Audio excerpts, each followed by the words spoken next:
Assalamualaikum warahmatullahi wabarakatuh. Waalaikumsalam warahmatullahi wabarakatuh. Ketemu lagi di channel gua Yusuf.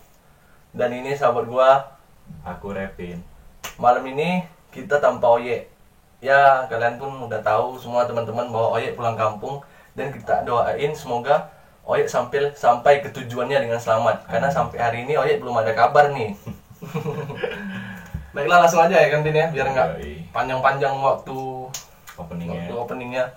Nah, di sini Abang Repin mau ngangkat topik permasalahan apa nih pembahasan kita nih? Soal topeng sosial media, cuy. Nah, kawan-kawan dengar, kita angkat topik tentang soal topeng sosial media. Boom. Langsung aja, Pin. Topeng sosial media itu apa sih biar teman-teman ini tahu semua? Jadi gini, dia kayak ini sebenarnya dari Christian aku tuh. Pertama kayak di mana kayak teman-teman following mutualan aku di Instagram atau segala macam. Aku lihat kayak kenapa kadang-kadang mereka yang melakukan kebaikan apa segala macam gitu harus dipamerkan gitu atau tidak seperti kehidupan nyatanya gitu. Gimana tuh tidak seperti kehidupan nyatanya? Saya kadang-kadang tahu nih orang-orangnya kayak orang yang dia melakukan kebaikan gitu kan, dia menyumbangkan sesuatu tuh, menyumbangkan sesuatu di foto capture gitu, semua hal-hal yang dia lakukan atas nama kebaikan itu harus di capture gitu. Harus di capture itu harus disusun sedemikian rupa Iya. supaya nampak baik gitu ya kan. Padahal di kehidupan sehari-harinya dia Who knows, iya kan? hancur habis gitu ya. Tapi kalau menurut gua sih nggak ada salahnya gitu, Pin, mereka memamerkan apa yang mereka berikan, karena pada dasarnya ya kalau mereka memposting video misalnya mereka masuk diskotik misalnya, party rame-rame gitu kan, kan buat snap mereka, buat instastory, dan di situ mereka dihujat mati-matian sama publik ya kan. Nah, ketika mereka melakukan kebaikan seperti bersedekah atau apa, mereka memposting apa yang mereka berikan ke orang-orang yang tidak mampu gitu ya kan. Nah, di situ kalau gua berpikir bahwa nggak ada masalahnya, karena ya mereka melakukan itu supaya orang-orang yang memandang mereka jelek tidak seperti apa yang orang-orang pikirkan. Berarti kayak menutupi keburukan dia kemarin untuk melakukan kebaikan. Iya, nah kalau menurut gua gitu, Pin. Nah, jadi abis itu gini, kayak kenakalan. Hari ini kenakalan jadi kayak stigma kenakalan tuh menjadi hal-hal yang keren gitu. Ya. Dimana kayak yang tadi kayak kau bilang nih apa? Masuk clubbing. Ya. Masuk clubbing tuh harus foto gini segala macam gitu kan. Lagi party. Iya, lagi party kan. Kalau yang rame-rame pakai tank top aja Iya. ya. Tapi ketika dijudge ke cewek kan ditanya, jadi kenapa kayak gini, dibilang murah, nggak mau.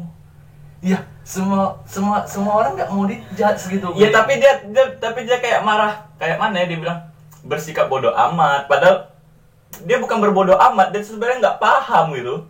Nggak paham apa nih maksudnya? Kayak dia kan share sesuatu di sosial media adalah bertanggung jawab sendiri tak? Iya. Tanggung jawab kita sendiri. Nah, terus ketika kau dikomentar dan dikritik, kenapa tidak bisa menerima? Ya karena kritikan kemungkinan di dalam pola pikir mereka, kritikan yang dijatuhkan ke mereka semua itu kemungkinan nggak seperti apa yang mereka pikirkan, nggak seperti apa yang orang-orang penjudge ini pikirkan. Loh, aku kemarin ngelihat ya nih teman-teman, aku kemarin ngelihat di Instagram trending topik, ia berkata semua orang berhak berbuat salah. Semua orang berhak berbuat salah. Kita semua masing-masing manusia ada jatah untuk berbuat salah. Kita hargai itu, hargai prosesnya. Belum tentu kita lebih baik dari mereka, bro. Karena yang aku tahu ya, menurut aku ya, orang yang terlalu memamer hal itu berarti dia orang yang baru. Iya memang sih. Pasti, ya kan? Karena gue pernah duduk ya sama dibaratkan gitu penjahat kelas bawah lah ya kan, penjahat kelas bawah. Supaya kita di sini nggak ada kita sensorin atau gimana, kita berbicara padanya hari ini. Penjahat kelas bawah misalnya, lu duduk sama penjahat kelas bawah, sedangkan lu ini penjahat kelas atas, Bin. Ini kita dibaratkan aja ya, penjahat kelas atas, Repin ini penjahat kelas atas misalnya, ada anak penjahat kelas bawah, duduk di satu warung kopi, dan anak ini menceritakan semua kenakalannya, gini. Dan penjahat kelas atas ini seperti Repin misalnya ya, dia hanya diam aja, dia membisu sunyi suara yang tersembunyi, hanya sunyi aja Repin ini kan, diam, karena ya Repin ini telah mengalami apa yang anak ini alami, jadi ya dia pernah di posisi anak ini, Jadi dia seperti geli sendiri gitu mendengar pembicaraan penjahat kelas bawah ini. Oh, jadi kayak hukum padi. Iya, hukum di mana semakin lama semakin tua dia makin nunduk ya kan, makin diam. Hukum padi. Sebenarnya ya iyalah mungkin kayak gitu kan. Berarti orang-orang yang kayak gitu tuh berarti dia baru nyemplung gitu kan. Kayak apa kemarin kata Bowo TikTok itu, gua udah kering lu baru nyembur. Gitu kan, kayak sama kan stigma gitu. Lu baru kering, gua baru nyebur. Itu pernah jadi trending topik tuh kata-kata tuh. Jadi viral kemarin.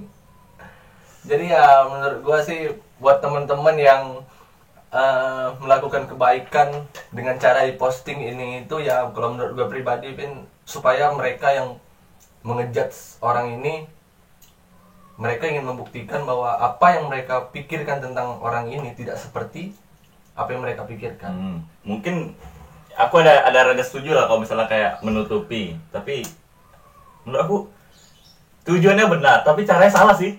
Ntar gue pikir. Jadi aku pikir, ini kayak apakah setiap pemimpin itu setiap melakukan kebaikan harus pamer? Setiap pemimpin melakukan kebaikan harus pamer. Ya harus, itu kan sebagai dokumentasi apa yang dia kerjakan. Menurut gue gitu.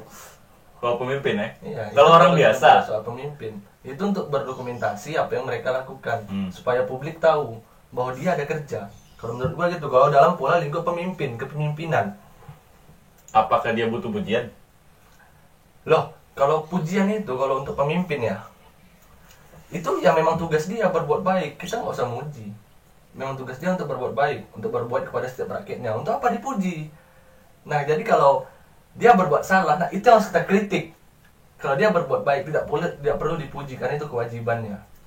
Kalau dalam lingkup kepemimpinan. Lingkup kepemimpinan. Iya. Kalau di orang biasa? Kalau di orang biasa sih ya, kalau menurut gua pribadi ya, kalau di orang biasa. Ya yang tadi gua ngomongin lah. Gitu aja sih yang tadi gua ngomongin. Terus aku ada juga rada di sini. Kayak apa, orang-orang yang kayak sok ganteng gitu, anjing gitu. Anjing itu kayak, kalau misalnya kau pasti pernah nengok nih, kalau misalnya orang-orang yang cover lagu gitu kan, cover lagu dia gini. Itu pernah dibahas sama Kristo Emmanuel tuh. Kalau misalnya dia nanti dia senyum gini, gitu-gitu. Kenapa gitu kan? Kenapa harus kayak gitu? Maksudnya kok ganteng dengan cara memamerkan sesuatu tuh aneh ya, aneh. Kenapa? Menurut aku ya, di dalam pikiran aku aneh. Kenapa? Ketika aku misalnya lagi kerja keras gitu kan, tap nengok gini, senyum ke kamera, kerja keras demimu, anjing, gue bilang apa? Kerja keras demimu, biar pujaan hatinya tahu, anjing, itu ngapa gitu kan? Kenapa? Tapi ya, ini gua pencitraan orang di sosial media itu kenapa kuat kali, maksud aku? Sedikit gua kasih tahu ke lu Pin ya. Seorang musisi itu punya gaya tarik tersendiri, Pin. Seorang musisi. Yang tadi lu ngomongin itu gitaris atau drummers atau vokalisnya? Cover yang pakai gitar. Berarti dia termasuk dalam lingkup gitaris ya? Ya, sama lah. Gini ya, Pin. Kalau gua kasih tahu ke lu ya. Setiap grup band itu ada filosofinya. Setiap grup band. Dari drummers, gitaris, bass sama vokalis. Nah, kita bahas dari vokalis dulu ya. Nah, vokalis ini kalau dalam setiap grup band, vokalis ini orang, ini definisi gua ya teman-teman. Jadi ini gua mendefinisikan sendiri ya. Jadi vokalis ini orang yang sering datang terlambat. Karena ya dia harus anak kawan-kawannya ini seperti gitaris, drummer sama bass, yang main bass. Mereka harus siapkan dulu, harus siapkan semua peralatan baru baru vokalis ini datang. Oh, nah, berarti dia terakhir ya? Iya, terakhir. Kalau drummers ini orang yang paling gila di atas panggung. Kenapa? Ya karena dia main. Iya juga. Dia harus paling gila, harus memakai emosional supaya naik adrenalin. Iya. Baru yang ketiga ini bass. Itu orang bass. Bass ini orangnya pendiam kalau menurut gua. Bass ini orangnya pendiam. Dia diam tapi menghanyutkan. Iya, diam-diam menghanyutkan. Seperti ada satu grup band, tapi ini gua nggak sebutin ya, takutnya apa nanti ya. Ada satu grup band, pemain bassnya diam, tapi anaknya banyak cuy. Itu nggak gitu juga Cok. Kayak anaknya banyak beda lah ceritanya gitu kan. Diam tapi anaknya. Nah, yang terakhir nih gitaris yang tadi seperti lu bilang ngomongin. Gitaris ini orang yang paling ganteng. Orang yang paling ganteng dan orang yang paling maco dan sok ganteng. Gitaris ini. Karena dia menunjukkan karena dia menyimpan 1001 skill. Iya. Untuk mengikat hati-hati para wanita. Anjir, berarti dia kayak dia paling terkerennya lah ya dari satu band loh ya. Kalau gitaris harus paling keren. Karena dia menyimpan 1001 skill dalam permainan gitarnya. Vokalis kalah keren dengan gitaris gitu. Lah, vokalis belum tentu mempunyai 1001 skill. Tapi kalau misalnya di atas kalau gitaris pasti dia bisa nyanyi. Semua gitaris, drummers, bass pasti bisa nyanyi. Cuma suaranya belum tentu bagus dari vokalis. Itulah fungsi dia vokalis pasti bisa nyanyi. Itulah fungsi vokalis dipasang di depan. Dan gitaris pun dipasang sebelah vokalis kebanyakan. Seperti itu Pin kalau menurut gua. Terus ini kayak bahas soal poster atau apa poster itu apa? Kayak orang-orang yang baru nyemplung, itu yang aku tadi kayak bahas itu. Tapi udah kayak dia baru cuma tahu permukaan, nggak tahu intinya gitu. Kalau kata milenial, anak-anak baru naap. Iya itu. Maksudnya, aduh rame sih kayak gitu. Kalau nggak tahu lah mungkin di teman-temannya yang nonton ini kan, atau teman-teman aku gitu rata-rata aku lihat gitu. Anak baru naap, baru keluar kenal dunia malam. Kenapa? Nah ini buat teman-teman yang baru kenal dunia malam, lu harus bisa membawa diri lu. Kalau lu berteman sama pemabuk, ya lu jangan jadi pemabuk. Karena pemabuk itu jadikan pemabuk itu guru untuk kita. Setidaknya besok pagi pemabuk itu nyemplung di dalam selokan, itu pembelajaran untuk lu bro. Setidaknya dia mengajari lu jangan mabuk. Iya kan? Guru ya? Iya guru, semua orang guru bagi lu. Jadi anak-anak yang baru kenal dunia malam, lu harus bisa bawa diri lu. Kalau lu gak bisa bawa diri lu, 100% lu rusak. 100% lu akan hancur bro. Jadi citra itu perlu ya berarti Sob? Citra itu perlu bagi gua. Tapi jangan berlebihan juga sih menurut. Citra itu memang perlu tapi nggak usah berlebihan. Ya nggak usah berlebihan sih. Ya, memang kayak kata Nabi ya, yang berlebihan tidak baik kan. Kata Nabi yang berlebihan tidak baik bro. Nah Abang Repin ini termasuk salah satu orang ganteng di kampus gua. Anjing. Termasuk salah satu orang tenar. Nah Abang Repin tenar ke masalah lu. Mau perkenalkan dulu identitas Abang Repin. Nggak ada, saya cuma anak baik yang di kampus. Saya selalu masuk, tidak pernah absen, tidak pernah turun demo. Ini temen gua di Fakultas Kelautan dan Perikanan ya. Ini temen gua dulu di Fakultas Kelautan dan Perikanan sebelum gua pindah ke FISIP. Anjay. Kami kuliah satu kampus, Universitas Maritim Raja Ali Haji. Oke, umrah. Silakan dicek. Cuma beda tab. Kemarin kami satu rumah, satu kamar di kampus kami. Cuma sekarang pisah karena gua ada problem. Problem yang tidak diberitahu. Problem yang tidak usah diberitahu ya kan. Karena nggak penting juga bagi gua dan teman-teman semua. Apalagi nih Pen? Jadi kalau misalnya kayak kalau nengok di Twitter tuh kayak siapa gubernur-gubernur yang memberikan kebaikannya, jadi kita nggak usah muji tuh. Nggak usah muji, nggak perlu dipuji. Kayak presiden lah, kita nggak usah gubernur lah, presiden lah. Ya nggak usah dipuji. Mohon maaf Pak Jokowi. Jokowi hormat. Kami bangga mempunyai presiden sepertimu. Mantap. Kami bangga mempunyai presiden sepertimu, sederhana dan merakyat terus maju Indonesiaku. Support terus. Kami support Pak Jokowi. Apa tadi? Soalnya kayak ini dia melakukan kebaikan di mana kayak ya memberikan sumbangan ini apa segala macam atau memberikan peraturan dokumentasi. Itu sih untuk teman-teman dan Repin, ini saran dari gua, kalau pemerintahan memberikan satu kebaikan untuk kita rakyatnya ya nggak usah dipuji, karena bagi gua itu ya memang kewajiban dia untuk memberikan apa yang kita butuhkan. Kalau menurut gua gitu. Iya sih. Itu kewajiban dia. Kewajiban negara untuk mensejahterakan Nah, rakyatnya. kalau dia berbuat salah, ya kita kritik. Karena itu kewajiban kita sebagai rakyat. Karena kita ingin pemimpin yang adil, makmur, dan sentosa. Iya kan? Ini ngomongin soal kritik ya itu. Ngomongin soal kritik ya, aku mohon maaf nih rakyat Indonesia yang NKRI parah ya. Indonesia ini orang-orangnya dikasih lembut menjadi dikasarin, dibilangnya pemimpinnya jahat gitu ya.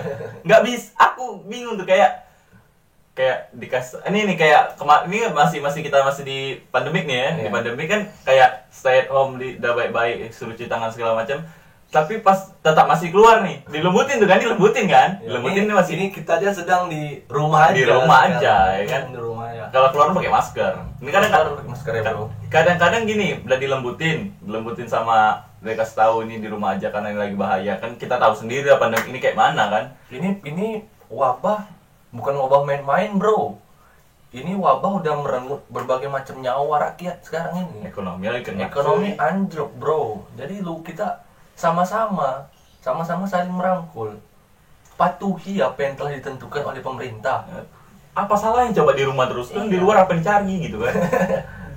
Mau ngopi ya, kalian buat kopi di rumah gitu ya kan. Tapi enggak, setidaknya kalau misalnya dia keluar memang ada keperluan di luar gitu kan. No problem. Pakailah masker. Iya, apa yang disarankan lah, memakai hand sanitizer gitu kan, persiapan. Karena kita nggak tahu virusnya kecil cuy masalahnya.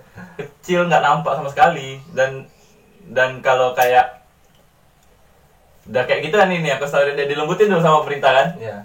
Tetap keluar, tak pakai masker, tak pakai ini. Sekali udah kena abluk sama polisi sama tentara, nyalahin pemerintah kejam apa segala macam.